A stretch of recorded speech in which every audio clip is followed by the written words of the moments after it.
In this video, we're going to show you some of the features of LAGAN Web Self-Service, a business solution which has been designed to enable you to maximize the efficiencies you can gain from your digital-first strategies. So let's start by going through some of the main features of LAGAN Web Self-Service. Here we have a sample website that's been created using the site designer that comes with LAGAN Web Self-Service. I'm going to, as a customer, I want to report an abandoned vehicle here, so let's see how that would look. So I'm going to select that from the menu here. I'm going to put in an address.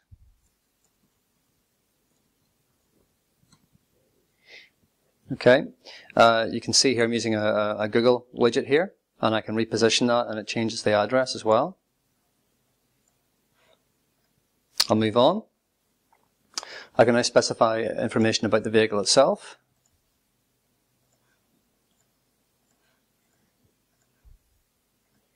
And notice a progress bar moving on there as well. I can now put some additional information in as well about the request.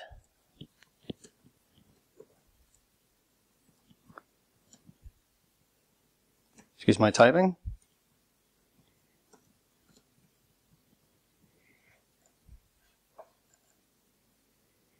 I can upload attachments as well, and I'm going to submit that. And you can see now I've got to the end of this process as indicated by the progress bar. I've got a summary of the request I just submitted. And what's actually happening behind the scenes is this is now being posted into the an internal LAGAN implementation that we have, which we'll get to later. But you can see I've got a summary here. You can also see that I can drill in and see information about, or have a look at the photograph that I submitted as well. Okay, so let's now look at another example. This time we'll look at antisocial behaviour, or look to report that. So again, we'll put in an address, specify the location. So we'll say it's along the Queen's Road, which is where the CANA headquarters are in Belfast. We're now, in this particular example, we're asked to put in a postcode as well. So this isn't the Belfast postcode, you probably, the eagle-eyed will know. But it's one that I know is in the property database. I've configured this particular web self-service application to speak to, or talk to. These addresses are coming from the LAGAN enterprise system in question, which in this case is in our own property database, but of course can be linked out to a third party, as many of our implementations are. Key thing is it's using the same integration, or same data, whether it's using integration or not. Okay, let's put some more information in here. Sorry,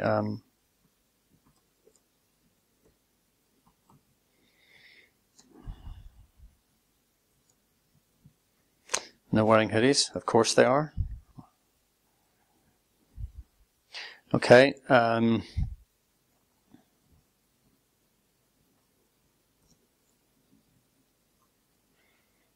okay, now let's just submit that, and we'll see how that ends up on the system later.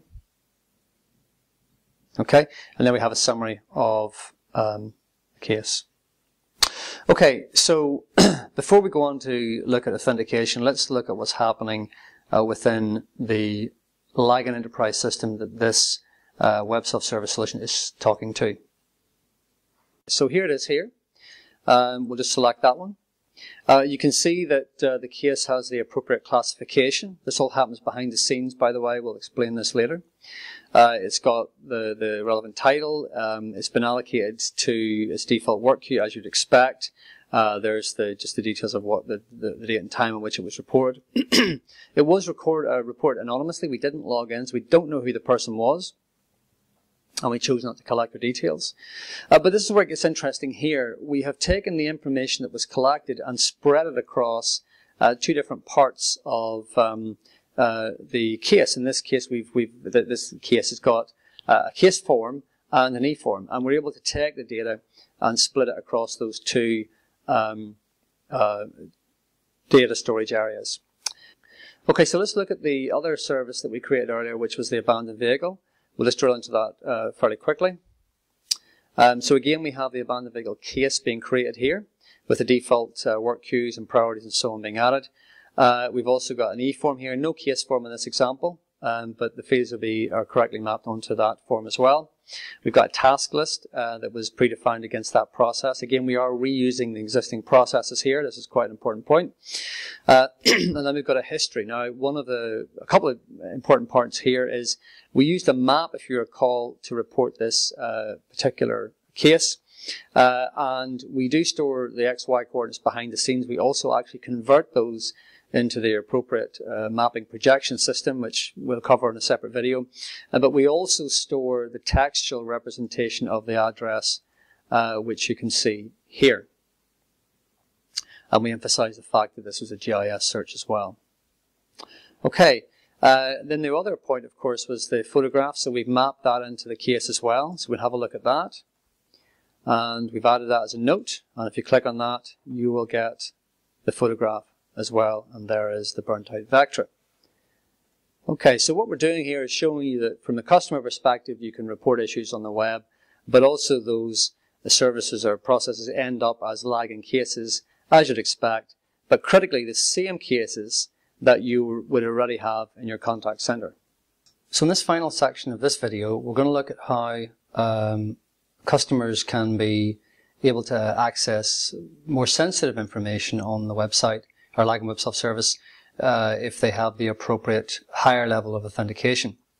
So to do that, we're going to use two examples, two people. One's Michael Marshall, who has got council tax information. And what we're going to show here is how you can provide access to some or all of that data in a configurable way, but in a secure way, depending on how sure you are about an individual's identity. So Michael Marshall is one example. And he has property tax information. We're also going to look at or log in as David Moody. And he also has council tax information, which you can see here. So let's see how their experiences differ on the web. Okay, so here's back to the website again. We're going to log on now as Michael Marshall, first of all.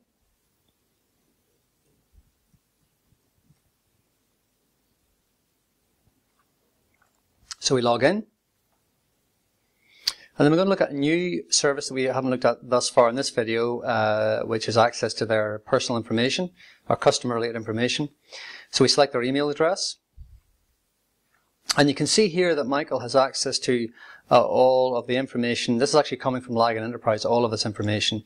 So the same information that the people in the contact center would have, Michael also has access to online.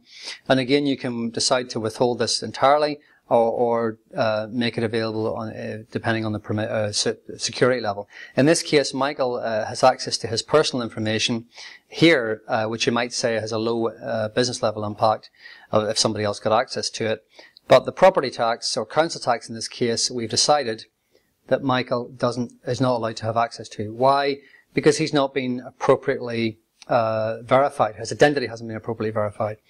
So what's happened there? Well, there's a registration process behind the scenes here that we haven't looked at. And if a customer like Michael was to go through that process, then he would, from that point on, when he's accessing services online, be able to access these higher level services. So he can't. We're also putting up a message here to tell Michael, encourage him to get that higher level of access, because then he'll be able to access more services. You can deploy this in different ways. We've decided that we want to advertise the services that are available to everybody to encourage them to do more.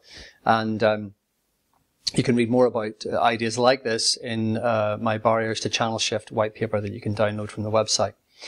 Let's log out, and now let's log in as David Moody.